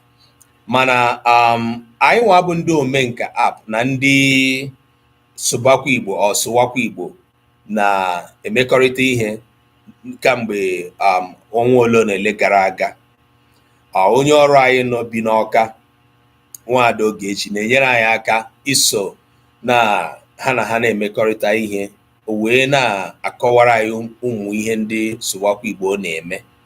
Otu a bụ Sụwakwa Igbo bụ otu kamgbe gboo bidoro ihe gbasara ime ka ụmụafọ Igbo na-asụ Igbo. The literacy we are carrying on now, Igbo Literacy Project. Otu a bụ Sụwakwa Igbo, o teela ha bidoro ya. Mgbe m hụrụ ọrụ ha, dịka m hụrụ ọrụ nwanne anyị nwaanyị na TikTok, mgbe m hụrụ ọrụ ha, mbido gbawa mbọ ka m chọpụta ndị ha wụ, ka m nwee ike ịma isonye ha n'ọnọdụ m nwere ike ma ọ bụ ịkwado ha. It took a long time ruo mgbe anyị hụziri ụzọ anyị na ha wee na-emekọrịta ihe. Ana m anụ kepu na otu n'ime ihe ha na-eme taa bụ ịga hụ gọọmenti etiti, gọọmenti Ọka, nke anyị maara onye bụ onye isi n'ebe ahụ ugbu a, ka o tinye iwu, ka etinye ya n'iwu ịgbanwe aha niile ndị ọcha dere. Ya bụ, ọ bụrụ na ị bụ onye ma otu a, bụ onye si Anambra, na-anụ ihe a m na-ekwu ugbu a, ebe ọbụla ị nọ, gbaa mbọ ka ịkwado ọrụ a ha na-arụ. Anyị na ha na-emekọrịta ihe. We are going into partnership officially. We started working together for the past few months now. Ha na-achọ enweela ihe ndị ha dekọrọ, ha ji ewegara gọọmenti isi gbanwere anyị iwu ga-eme ka agbanwee ka esi ede Enugu, ka esi ede Anambra, ka esi ede Ọka, ụmụ ihe ndị a niile ndị ọcha deri. It is a huge revolution. Anyị agaghị asị ugbu a na ya ahụbeghị ebe o mere. Nwanne anyị nwoke Traore is a living example. We've heard what he's doing in Burkina Faso, changing the names the French people gave to them and all of that, turning everything inside out, bringing back the integrity of the culture of his people at the level of the country. Okay, so you can imagine that. Yeah, the ihe ndị Sụbakwa Igbo ji ọ ihe kwesịrị ka akwado ya nke ọma. Ya mere na ha ji na-emekọrịta ihe. Wherever you are, thank you all that are on YouTube liking. So wherever you are, you see and you hear and you know what we are doing. It's a huge project. You can support as an individual. You can be part of it. You can support and be part of it as a group. Ọ bụrụ na iche na ihe ndị anyị na-eme to reawaken the Igbo people, it is Igbo literacy. Mee ka anyị mara, and that is also what forms our second aspect of the conversation. Gịnị ka anyị nwere ike ime dịka obodo? What can we do as a people? What do you think Igbo people need to do?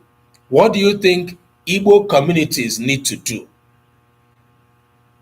That is one of the things we want to hear from us.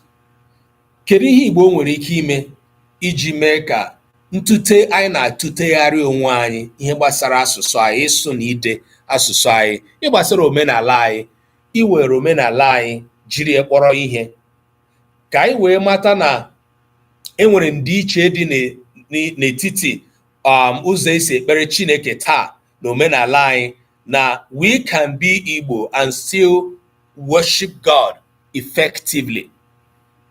That the foreign way of worship is not in any way supposed to take away our way of life and way of worship. The problem is that that is one of the things it took away and introduced to us, the foreign thing that we started grappling with until we became perfect in it and became even better than them. That today, our anyanwa bụ ndị isi ụka niile dị iche iche. Gịnị ka anyị nwere ike ime dịka ndị Igbo? There's hardly any way you can treat the troubles and problems we face in our language without touching our culture. ka ndị si ebi ndụ ha dịka anyị nụrụ n'ụbọchị taa. Nwanne nwaanyị ụkwụ ya metụgoro Ukraine na-akọwara anyị na ndị obodo ahụ na-aza aha ha na-aza aha ndị ọcha maọbụ ndị ọzọ wetara ha. You might ask, oh, were they colonized?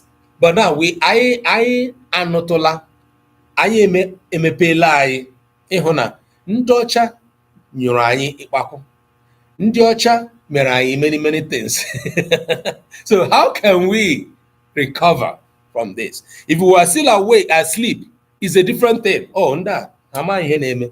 We'll continue to onye mụọ nwa gị, ị ga-akpọ gị ya na church, eme ya baptism, gụọ ya aha bekee, dee ya n'akwụkwọ dịka anyị niile. So many of us have that name coming from baptism. And as soon as eme gị mmiri chukwu, ị gaa n'ụlọ akwụkwọ dịka ụlọ ndị ụka bụ ha ji ụlọ akwụkwọ mgbe ahụ. The church used to control the school. So there's hardly any way you can not be baptized and go to school that was being controlled by the church. You have to be baptized. Currently, I'm reading from Chinua Achebe's There Was a Country. If you have read that book, you will see where he said, he talked about a friend of his who wasn't baptized until he got into the secondary school, Omaya, where they were, government secondary school.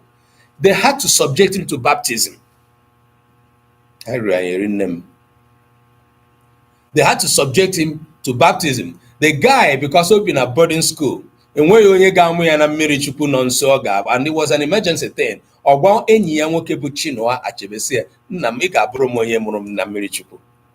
And he described this as unusual. It is an unusual thing. There are so many of us parents who could have loved to have their children answer their Igbo names only. But because this process took place and they didn't get in school, they didn't get all your documents, by the time you think of how to go back and change it, it becomes, okay, how do I know that? What is your personal struggle with Igbo? Kedu ebe Igbo si araga ahụ? Kedu ebe o si enye gị nsogbu? Kedu ihe ị chere anyị ga-eme dịka ndị Igbo? Ọtụtụ ndị na-abịa ebe a amụ ihe kamgbe izu niile. Ọ dị m mwute na unu achọghị ikwu okwu. Enwere m ihe m ga-ekwu onye isi na-ekwucha. Gaa n'ihu. Okay. Na mbụ m chọrọ ịrụtụ aka na ihe i kwuru dịka ihe gbasara aha baptizim na otu o ji wụrụ na ihe a considera, ihe a tụrụ anya na o kwesịrị ịwụ official name mmadụ. Enwere m an experience as early as mgbe m ka dị obere nwa. Ụmụnne m na agụrụ m elementary school to an extent to elementary 4 na village. So nne m na nna m tụrụ anya na n'ihi na ụmụ ihe a community elementary school nọ na our community. So a tụrụ anya na onye nkụzi ji nabata m onwe family friend. In fact, ọ lụrụ nwaanyị na be anyị na ezinụlọ anyị. Ọ lụrụ onye mụ na ya na-azụ otu aha nna. So nne m na nna m kwenyere na m soro ụmụnne m gaa school na m just gaba na klaasị ahụ gaa mee onwe m enroll na klaasị nwoke ahụ. Mana mgbe m garuru ebe a arịhazichakwala m, ekpuchala m ya dịka nwatakịrị na-eteza na-ekwu m garughala n'ụlọ akwụkwọ, ajụọ m aha ma aga m ekwu nke a ha na-akpọ m iche n'ụlọ. So rehazicha ihe m ga-ekwu na otu m ji agba ọnụ. Otu amaghị ihe metụrụ m ka a jụrụ m aha m garuru ebe ahụ. Ọ marakwala ezinụlọ m, mara ụmụnne m ndị nọ na skuul nọ n'ụlọ akwụkwọ ahụ. Ọ macha onye ọbụla ya na ọmụnwa nke ntakịrị bụ itinye aha n'ụlọ akwụkwọ. Ka m garuru baa na n'ụlọ akwụkwọ ya na classroom ya, ọ jụọ m aha m, aha Igbo m ka m kpọrọ because ọ chọrọ ideba aha m n'akwụkwọ. Ya ajụ, ọ jụọ m elu jụọ m ala, olee aha ọzọ m nwere. For whatever reason, ama m ihe bara m n'ime. Nwatakịrị m bụ ekweghị m ekwu aha bekee m, ma na-agụ ya aha Igbo m. Ọ jụkwa m elu agba m Igbo because na-ekwuole m otu ihe ahụ. Achọọ m isizi na oke kwute enye ma maintain ihe ahụ kwụsị na aha ahụ aha m. O kweghị edeba aha m.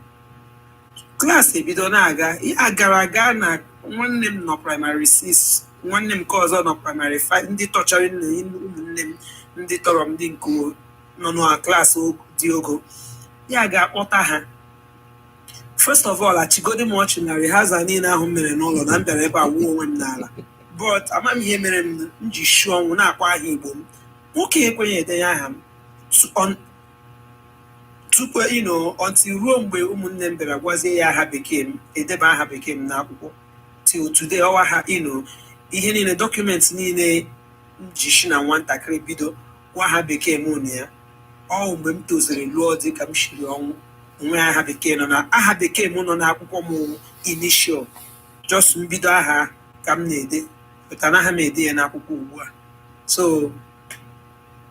ekwenyere m na ọwa anyị nwa dịka m kwukwere maka otu ihe anyị ga-eme ịkwụsị ihe gbasara ndejọ a na-edejọ aha Igbo anyị oge bidokwa na anyị nwa ihe anyị nwekwere n'ike ime na otu dị iche iche apụtawala ugbu a na-abawanye mana o nwere ihe m chọpụtara na otu ndị a niile dịcha ka ọtụtụ n'ime ha wụ maka ego a na-enweta na soshal midia ọwụ maka unite ịkpakọta aka n'ezi Igbo n'ihi onwe otu m ga-akpọ aha na ụwa ndị Igbo ị nwere onye nkụzi ị nwere ịma nke ọma na o nwere mgbe ị na-enwe nsogbu na otu ahụ n'ihi na ị na-asị ha olee otu anyị ji nọrọ n'otu a na-asụ bekee na-eme ala awa na-asụ bekee na-ahafụ ndị na-asụ bekee n'otu a ya ọwụrụ ihe nwere ike iji gbawa gị ụkwụ so onye ka oshikwe na ole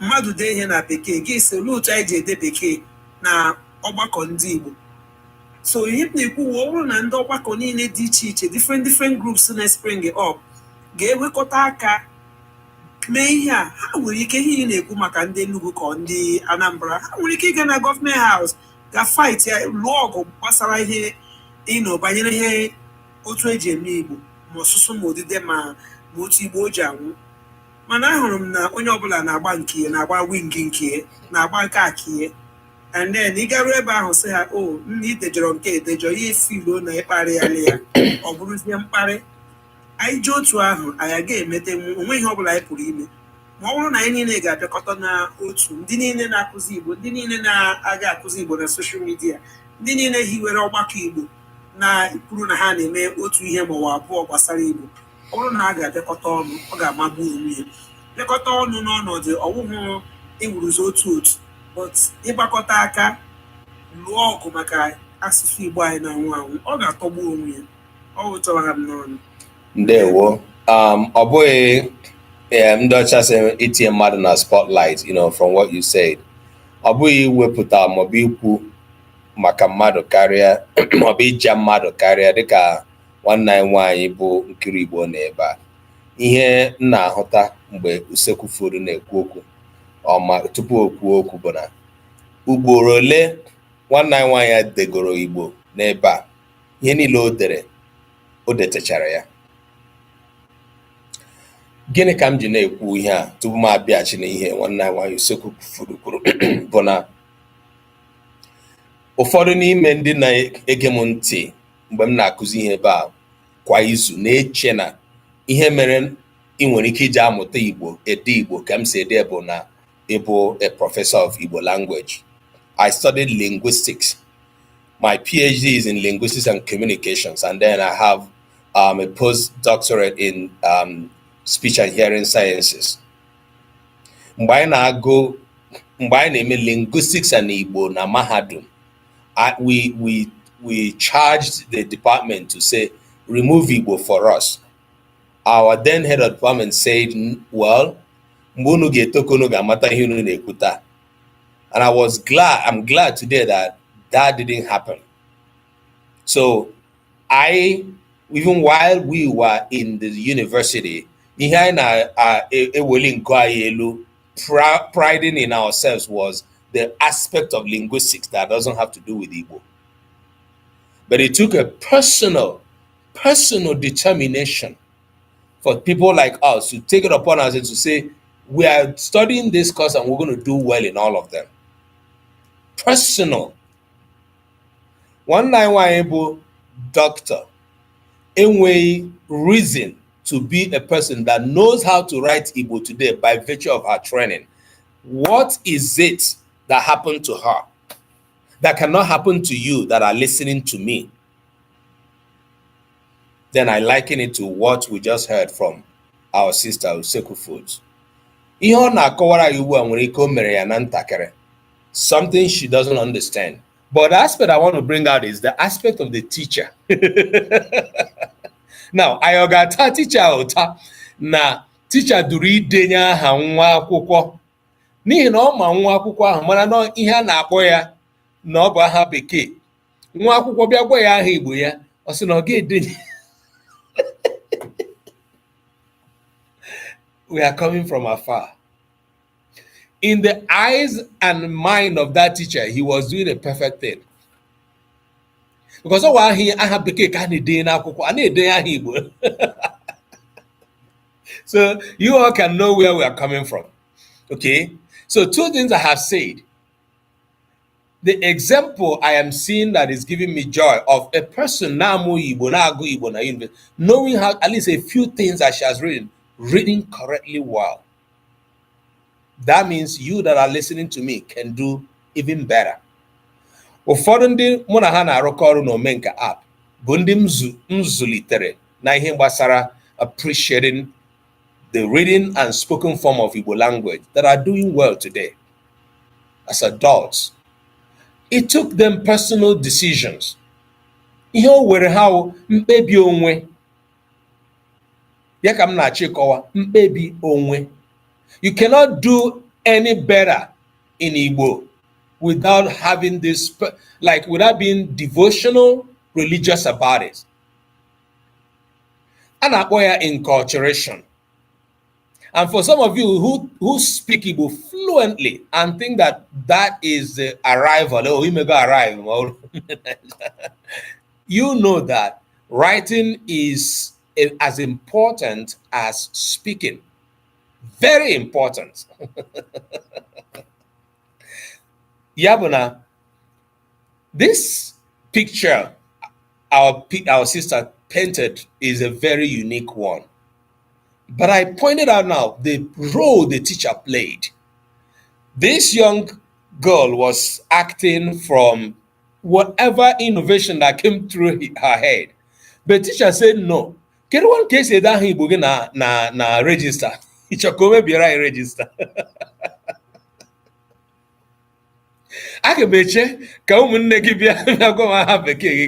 so imagine that. And this is not 19th century. This is not 20th, this is 21st century, right? Oh God. So, and when I talk Makutu, and then people that are really springing up, and success is confirming that on YouTube that yes, Otutundi now put on a social media to want to teach Igbo are there for okay. Our sister Nkiribo said she had similar experience. So Otutundi na put akuzi Igbo today that are not doing the practical thing like our sister does with her child are there now for the money. Obu ni iwu onye nwere a huge social media account, and because you've been doing Igbo thing, but you've not checked to know whether what you're doing is promoting Igbo or killing Igbo, even though you are getting money out of it, I just pray, I encourage you, please check. Bambo, if you are hearing my voice right now, check yourself, find out. This Igbo I am braggingly teaching, I am proudly teaching. Am I really teaching the right thing? Because once it is that you are not teaching the right thing, you are teaching the wrong thing. And if you are teaching the wrong thing, you are killing the language. You are, especially in writing. Okay? Ọ dị ezigbote mkpa. Ahụgo m ọtụtụ ndị nchere na ha ma Igbo ede. When they write, it becomes a problem for me. And I don't hesitate pointing it out. Okay? Now, what am I saying? You are my student. You come here every week. But that's not enough. You have to do a whole lot. Now, Dika nkiri Igbo kwuru ime ka enwee more terminology in Igbo. That is about this. N'ihi na bekee dị anyị n'ọnụ, ọtụtụ n'ime anyị na-eche na bekee. Anyị na-eche na okwu ahụ anyị chọrọ ịkpọpụta na bekee naanị ka ọ dị. Ụfọdụ n'ime ha nwere ike ọ na bekee naanị ka ọ dị n'ihi na okwu ahụ bụ ihe sitere na ihe omenala na ọdịnala na ọdịbendị ndị bekee, dịka mgbe enwere ike isi na enwere kọmputa anyị niile na-eyuzuzi. Igbo enweghị aha ọzọ dịka kọmputa, so we had to translate and put it into Igbo form. Okay? Ụfọdụ n'ime aha ndị ahụ Igbo nwere aha ha na-ewepụta, mana otu ihe na-enye nsogbu bụ na otu a wepụta aha taa chọọ ka ọ banye n'ime ihe eji ekwu okwu, in the process of use it to speak and make expressions. Otu ọzọ aha ahụ na-eshi na ha may not want to use that terminology. And onwe nwanne anyị nwaanyị kwuru okwu kpọtụ ndị na-eset WAEC. Another set of people that are really creating problem for us today bụ ndị dị involved in setting WAEC. And why that is creating a problem is because the people that are making money out of WAEC, who may not be Igbo, don't even care what you put out there. So long as Igbo, they even want it to be a confusion so that Igbo children will fail. I believe so much with the WAEC papers I'm looking at today.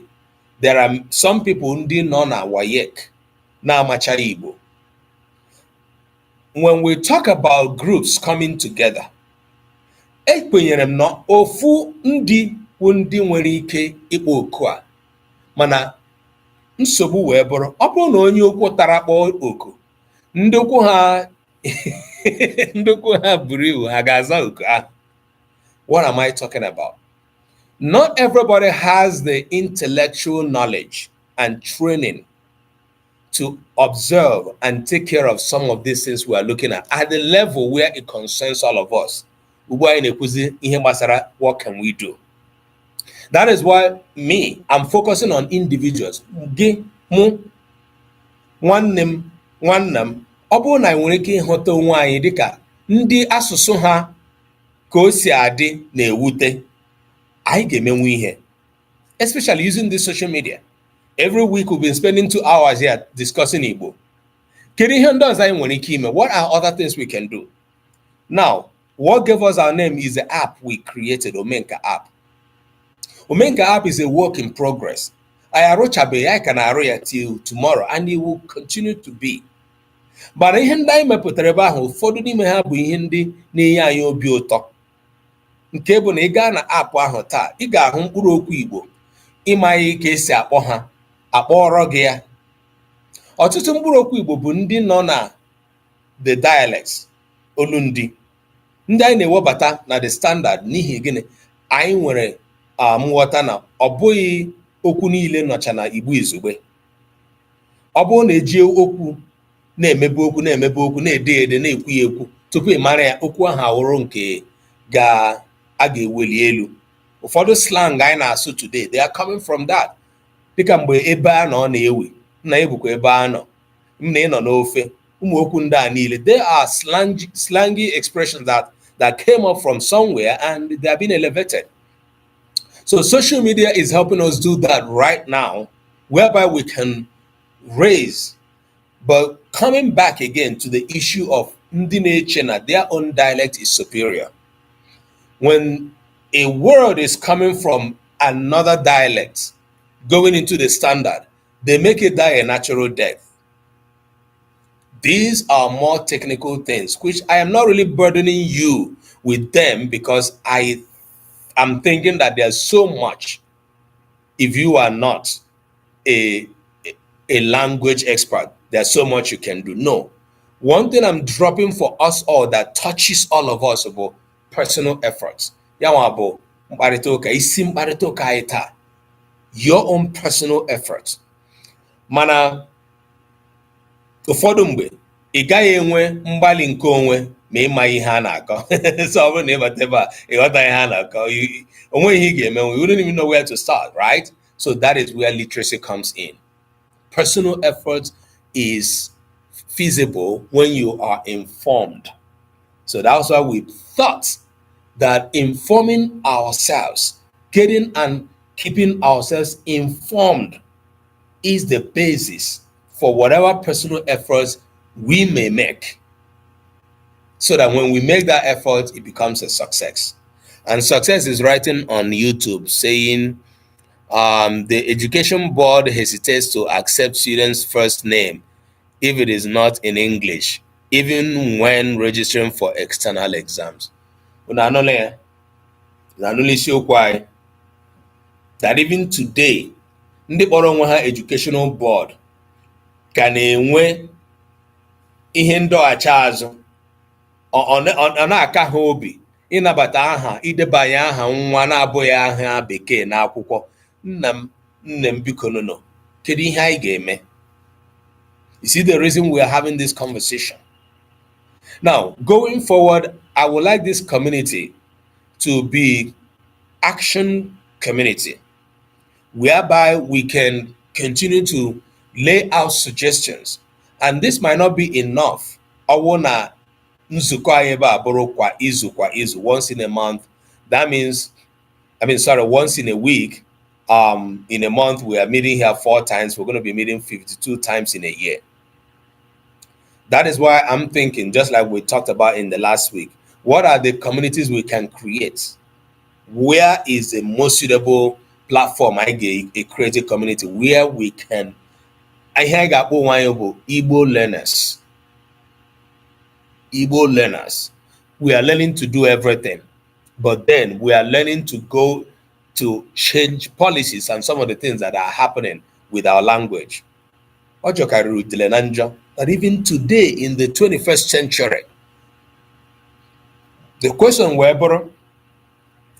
onye hapụrụ onye education board, ọ bụ onye nne ma ọ bụ onye nna, ọ bụ onye Hausa ka ọ bụ ndị alamajiri ndị a na-enye anyị nsogbu n'obodo ahụ bụ Nigeria.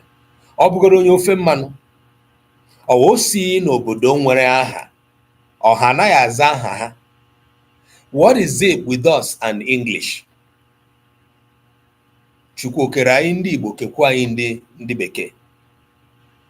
Ọ na-anaghị ka ndị Bekee riri, ọ na-anaghị ka emeriri n'agha, ọ na-anaghị ka ndị ọcha mere ihe. Kedu ihe mere nke anyị ga-eji adị iche rukwe na ụbọchị nke taa kwa n'ọgbọ ọlọrọ ọhụrụ akwa nke onye nọ na so-called education board ga-eji ajụ idenye aha Igbo?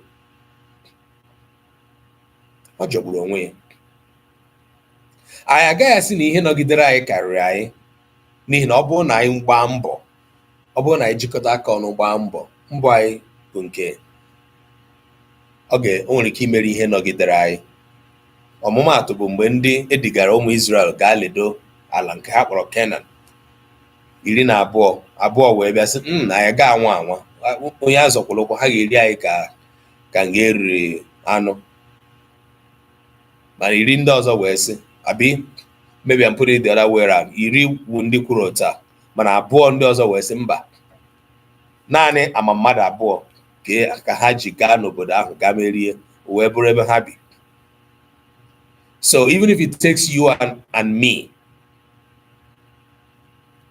even if it takes just both of us, I believe we can create a lasting impact.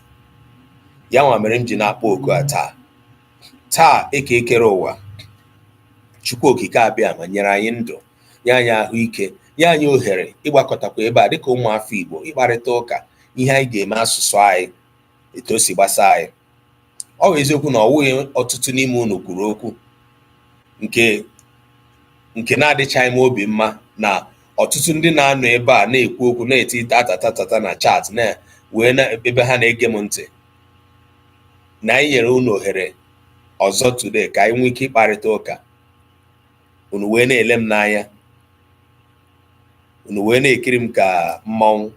Nsogbu adị, o nwere ike unu na-enweghị nsogbu, mana ana m ekele ndị batara karịcha na TikTok na ndị na-ede ihe na YouTube wee tinye ọnụ n'okwu ihe gbasara kedu ihe anyị nwere ike ime, kedu nsogbu anyị na-enwe n'Igbo.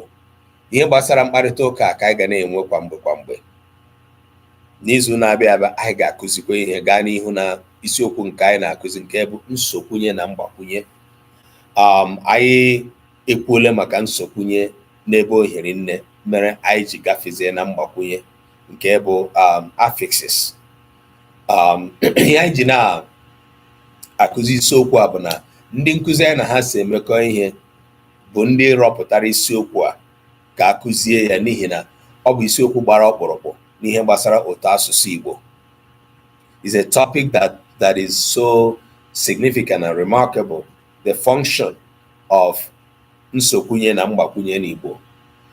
N'ọnọdụ ịmata ka esi ede Igbo, ọ bụrụ na ịmata ọrụ nsokwunye na mgbakwunye na-arụ, ọ ga-enye aka ịmụta ka esi ede Igbo. O nweghị ọ ga-ewepụ m n'ahụ ịkụzigharị ya ugboro n'ihi na ihe gbasara idezi Igbo na idejọ Igbo, ụfọdụ n'ime ya gbadoro ụkwụ n'isiokwu anyị na-akụzi. Dịkwa ka mgbe anyị na-akụzi nnọchiaha onye anọ, ọrụ ọ na-arụ na ka ndị mmadụ si aghọtahie ya. So anyị abịawala na njedebe nke nkụzi nke ụbọchị taa, nke gara n'ọnọdụ mkparịta ụka. Ihe ọzọ m na-ekele Chukwu bụ na mkparịta ụka anyị nyere anyị ohere ịsụ Igbo karịa ka anyị si asụ ma anyị na-akụzi ihe. If today's conversation kind of excluded you or left you out largely, I apologize, but it is awesome that the opportunity was created for us to really have this conversation. And you see that I did not continue to ask us to tap on the screen and do that. I really was so consumed by the conversation, and I know that many of you who were here from maybe the beginning till now, you were too.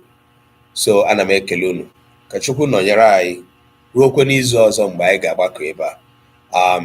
I believe by next week we would have come to terms with the modalities of the communities, the community that we would like to create and how we want to create it.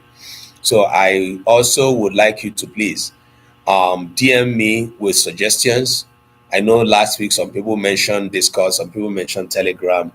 That decision is something I want to decisively make so that we'll create this opportunity, but it's not going to be it's not going to be WhatsApp, because I want to make sure that people's phone numbers, if possible, are protected, So I would like to get your suggestions.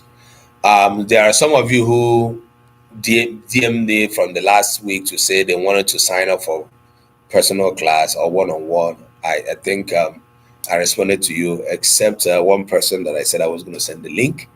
If you still need one-on-one, the easier way to go is to sign up on our website I have, and or you send me a personal message and on TikTok, so that I will respond to you and we'll take it up from there. So ana m ekele ndị niile metụrụ anyị aka na akara ịhụnanya, na ndị niile nyere anyị onyinye, even though it was a few today, na ndị niile kwuru okwu Usekwu Foods na Nkiri Igbo, and those that also put their thoughts on the chat on YouTube. Chukwu gọzie unu.